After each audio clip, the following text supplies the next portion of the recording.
कांग्रेस प्रदेशाध्यक्ष अशोक तंवर ने कहा कि जो जाट आरक्षण के दौरान दंगे भड़काने वाले वही मुझ पर हमला करने वाले हैं। ऐसे में इस मामले की जांच हो तो पूरा माजरा जनता की समझ में आ जाएगा। प्रदेश की भाजपा सरकार दोनों केसों में सिर्फ दिखावे के लिए जांच कर रही है, जिससे भाजपा का हरियाणा में असली चेहरा सामने आ गया है। अशोक तंवर चरखी दादरी में कांग्रेस के प्रदेश सचिव अजीत फोगाट के कार्यक्रम के उद्घाटन करने के बाद पत्रकारों से बात कर रहे थे। तंवर ने कहा कि राजस्थान पैटर्न की बजाय हरियाणा में नई योजना बनाकर चुनाव लड़ा जाएगा। जो रेस में आगे होगा, चाहे वो किसी पार्टी से आए या कोई और हो, उसे टिकट मिलेगी। मुझे टिकट मिले या ना मिले, लेकिन मेहनती कार्यकर्ताओं को टिकट दिलाएंगे, क्योंकि इस बार कांग्रेस ने 80 सीटों से ज्यादा विधानसभा व सभी 10 लोकसभा सीटें जीतने के लिए मेहनत की है। तो मुझे भी सूत्रों के माध्यम से बार बार ये बताया गया है कि वो सेम लोग थे जो गुंडे। मैं तो पहले दिन से ही कहता हूँ, हमारे ऊपर तो गुंडों ने अटैक किया। एक तो पुलिस वाले थे और बाकी सारे गुंडे थे। तो गुंडे और पुलिस का भी नेक्सस था, और किस किस का नेक्सस था वो तो वो बताएंगे। वो कौन है, उनकी जांच होनी चाहिए, उनके ऊपर पूरी कार्रवाई होनी चाहिए।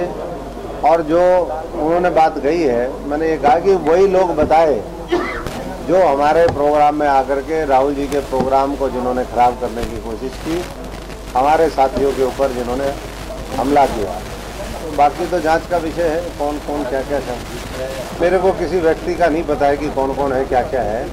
मेरे को तो जैसे आप जैसे प्रबुद्ध भाई जो खोजी पत्रकार हैं, या और जो दूसरे साथी, वो आकर के बताते हैं ये बात। तो मैंने तो आज तक वो फोटो भी नहीं देखे कौन है, लेकिन मेरे को ये बताया गया कि जो लोग कैप्टन अभिमन्यु की कोठी जलाने वाले थे, वही गुंडों ने हमारे ऊपर भी आक्रमण किया था। लेकिन इसमें कोताही और कमी किसकी है? प्रदेश की भाजपा सरकार की है, जिन्होंने बार बार हरियाणा को जलवाने का काम किया। चाहे वो जाट आरक्षण का मामला हो, चाहे वो रामपाल प्रकरण हो, चाहे वो डेरा सच्चा सौदा राम रहीम का पंचकुला का मामला हो, या और भी हमने अलग अलग वारदातें देखी।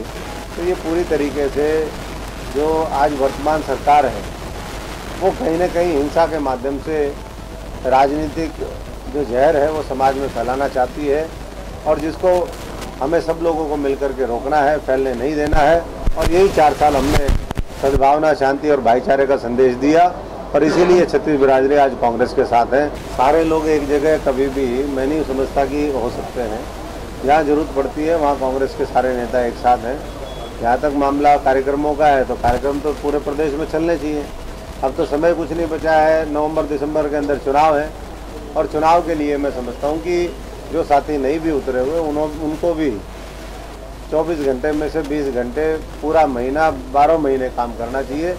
और तब जाकर के जो हमारा लक्ष्य है 10 की 10 लोकसभा का, 80 से ज़्यादा विधानसभाओं का, उसको हम हासिल कर पाएंगे। और हासिल हम उसको करके ही राहुल जी को प्रधानमंत्री बना करके प्रदेश में आम जनता की सरकार, किसान मजदूर की सरकार, गरीब आदमी की सरकार, छोटे व्यापारी, छोटे कर्मचारी की सरकार को बनाएंगे। पूरा कर दिया तो फिर तो चुनाव लड़ने की भी जरूरत नहीं, वोट मांगने की भी जरूरत नहीं। स्वामीनाथन रिपोर्ट सबको पता है कि किस तरीके से इन्होंने कहा था कि हम फसलों के 1.5 गुना दाम देंगे, दुगने कर देंगे। लेकिन एमएसपी जिस अनुपात में इन्होंने डीजल के भाव बढ़ाए, जो लागत उसके ऊपर आती है, उतनी भी लागत ये नहीं थी। एमएसपी तो केवल और केवल मैं समझता हूँ कि लोगों को दिखावा करने के लिए, छलावा, एक ये दोबारा जुमला छोड़ने का काम किया है, जिसका कोई असर हमारे किसान बंधुओं के ऊपर नहीं है। जाने की उनको जरूरत ही नहीं है। जब उनकी पूरी सेटिंग है भारतीय जनता पार्टी से, केंद्र के नेतृत्व के इशारे पर, अमित शाह और मोदी के इशारे पर वो एक खेल खेल रहे हैं, तो ना तो जेल जाते हैं। ये तो उन्होंने ही कहा है कि एसवाईएल का मुद्दा उठाओ, लोगों को भ्रमित करो। मैं समझता हूँ कि एसवाईएल का तो पिछले 40 साल से मुद्दा चल रहा है, और हम तो हरियाणा की जनता को विश्वास दिलाना चाहते हैं कि एसवाईएल अगर कोई बनाएगा तो कांग्रेस पार्टी ही बनाएगी। इनेलो या प्रकाश सिंह बादल या अकाली दल या भारतीय जनता पार्टी नहीं बना सकती, क्योंकि ये तो सब षड्यंत्रकारी हैं जो हरियाणा को उसके हक का पानी नहीं दिलवाना चाहते। तो और जो मेहनत करेगा, संघर्ष करेगा, पार्टी के लिए खून पसीना बहाएगा, उसके साथ अन्याय नहीं होने देंगे। ये मेरी जिम्मेदारी है। मेरी टिकट हो ना हो, लेकिन उन सब साथियों की होगी जो कांग्रेस के लिए मेहनत कर रहे हैं, जो राहुल जी की कांग्रेस की मजबूती के लिए प्रयास कर रहे हैं। हमने कहा पार्टी जब चुनाव लड़ती है तो पार्टी योग्यता के हिसाब से संघर्ष उसका देखती है, और चुनाव के अंदर एक क्राइटेरिया ये होता है कि भाई ये जीतने वाला उम्मीदवार है या नहीं है। देखिए, भारतीय जनता पार्टी में तो 90% लोग, ये मैं नहीं कह रहा हूँ, ये उनका इंटरनल सर्वे कह रहा है कि 90% लोग हारेंगे, विधायक भी सांसद भी। 90 तो वो कह रहे हैं, और हमारा सर्वे तो कह रहा है कि 100 के 100% है। ठीक है, और ऐसा ही उनकी बी टीम के साथ होगा। बी टीम का मतलब इन्हें लोग, जो लोग मूर्ति तोड़ते हो बाबा साहब की, फिर उनके साथ अलायंस करके दिखाते हो। ये अब लोग इतने जो है ना समझ नहीं रहे हैं कि उनको ये समझ में ना आए कि कौन उनका सच्चा हितैषी है और कौन उनके खिलाफ है। तो इसलिए लोग बहुत बढ़िया तरीके से जजमेंट करेंगे और